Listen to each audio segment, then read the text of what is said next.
In this video, I'm going to discuss multiple choice questions of chapter number 2, measurement. Fundamental quantities: length, mass, time, electric current, temperature, amount of substance, and luminous intensity. These are the fundamental quantities.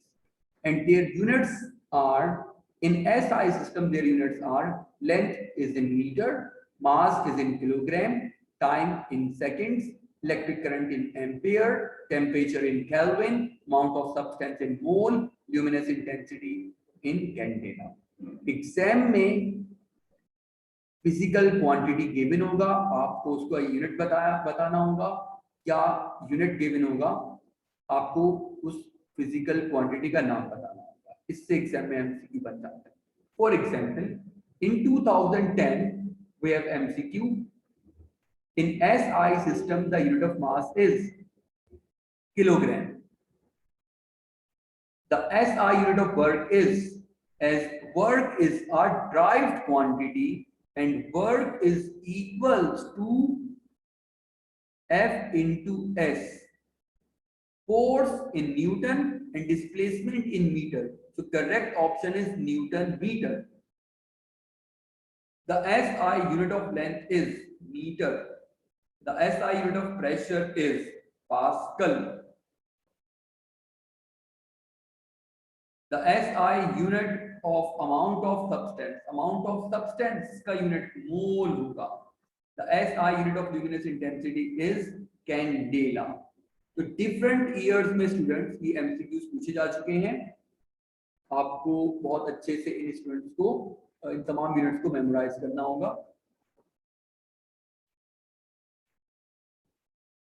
इसके बाद students आपको ये पता होना चाहिए कि milli, micro, nano, pico.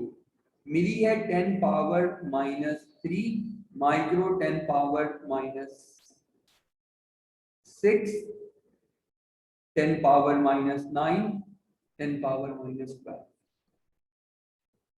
Okay बेटा, तो मिली. अब नेक्स्ट है, देखिए MCQ number 7. 1 pico second is equals to, pico, pico क्या है? 10 power -12. D option. 25 micro, micro क्या है? 10 power -6. so 25 multiplied by 10 power -6. C option. 25 multiplied by 10 power -6.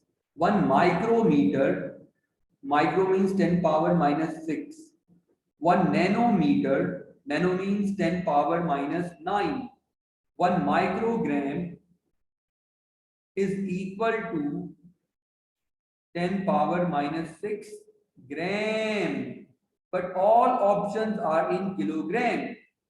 So we know 1 kilogram is equals to 1000, मतलब 10 power 3 gram. So as we have 10 power -6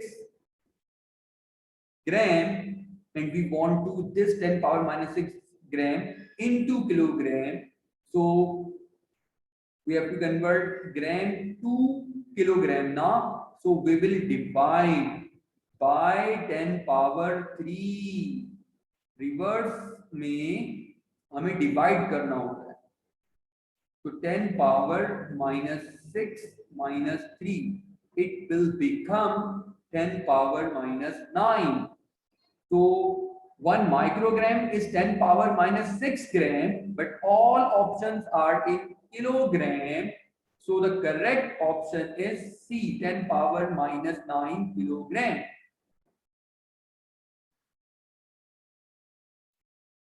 Important MCQ.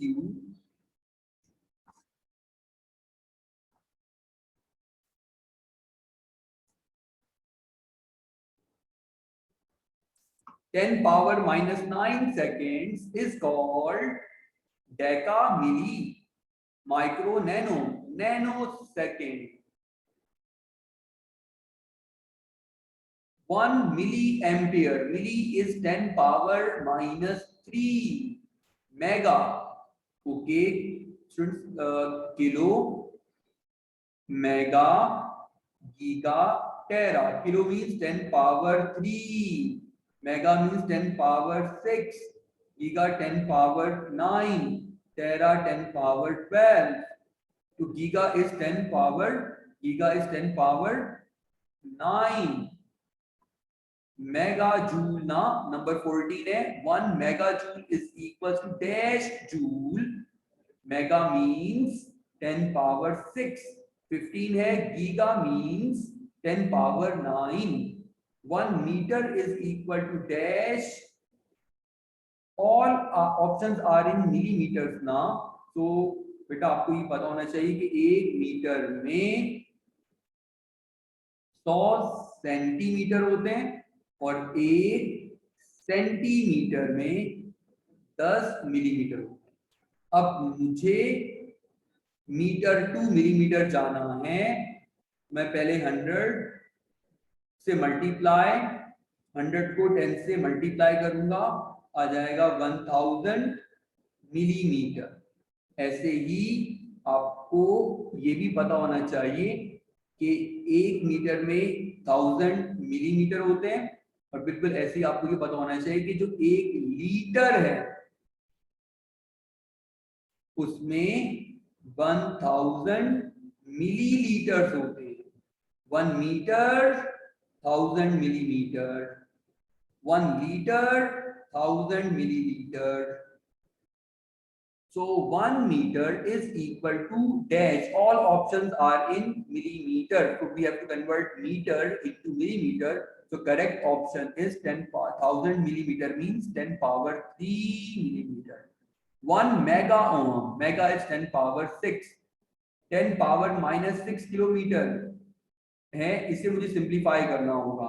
10 power minus 6. Kilo means 1000. Kilo means 1000. 10 power 3. And the answer is 10 power minus 6 plus 3. 10 power minus 3 meter. और 10 power minus 3 होता क्या है? होता है बेटा millimetre. So 10 power minus 6 kilometer will become 10 power minus 3 meter means millimeter. तो correct option क्या होगा बेटा? 1 millimeter. The diameter of a steel pipe is 2.52 centimeter in the SI system is equal to dash and all options are in meter. तो बहुत simple सी बात ये है, 2.52 centimetre है. मुझे इसे ना मीटर में कन्वर्ट करना है और 2.52 है. तो वी नो कि 1, यहां देखो 1 metre is equal to 100 centimetre. तो मैं क्या करूंगा? मुझे रिवर्स जाना है, centimetre to metre, centimetre to metre. So we will divide by 100 and the answer will become 0.0252 meter. So correct option is A.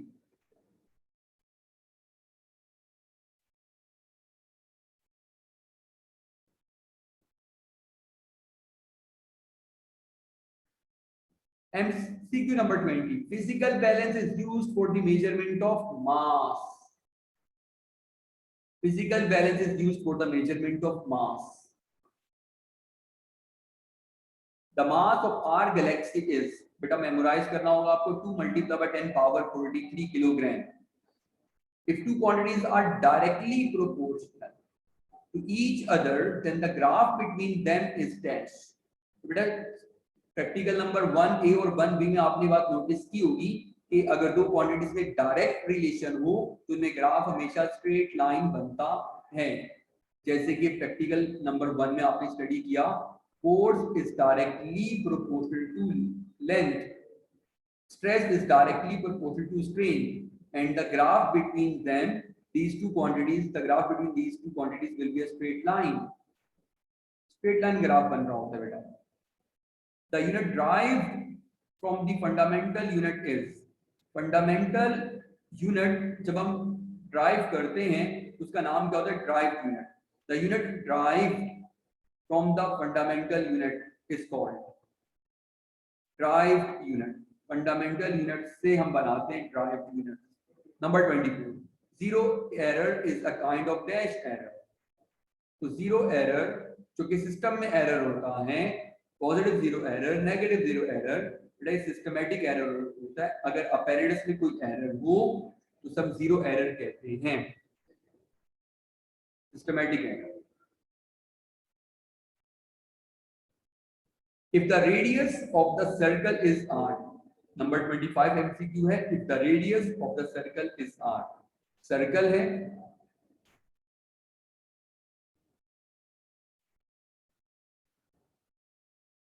और बेटा सर्कल का रेडियस क्या है, r।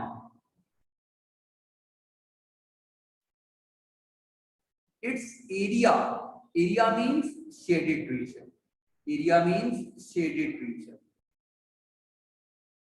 can be found with formula।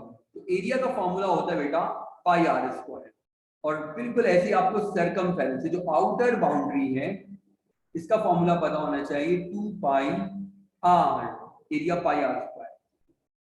The formula for the volume of sphere, बिल्कुल अगर ये एक circle है तो फिर उसका एरिया पाई आर स्क्वायर होगा, बट अगर ये एक फुटबॉल है, अर्थ है, स्फीयर है, 3D है, तो फिर इसका वॉल्यूम क्या होगा, इसका वॉल्यूम होगा 4/3 pi R cube, 4/3 pi R cube. और ऐसे ही ना आपको ये भी पता होना चाहिए surface area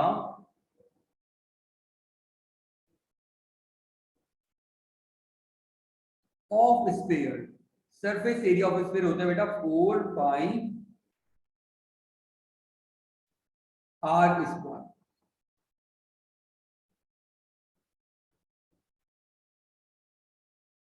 The volume of a cylinder of radius r and height h is given by, the volume of a cylinder and radius r and height h is given by। एक सिलेंडर ले लीजिए आप, कोई भी pipe हो आपके पास, vernier caliper के practical में जो आपने सिलेंडर यूज किया, उस सिलेंडर का रेडियस r और हाइट h है। यहां से देखो रेडियस और फिर इसकी हाइट, ये होगी इसकी हाइट और यहां होगा इसका रेडियस। तो सिलेंडर का जो वॉल्यूम है उसका फॉर्मूला आपने पढ़ा था पाई आर स्क्वायर एल।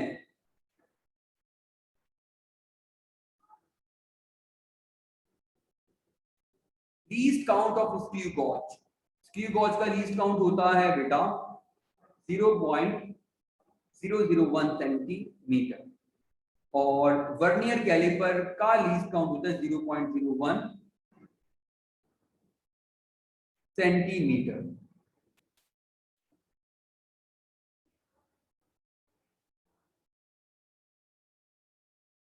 बेटा इसके साथ ही चैप्टर नंबर 2 के मैंने कंप्लीट एमसीक्यूज बेटा आपको करवा दिए।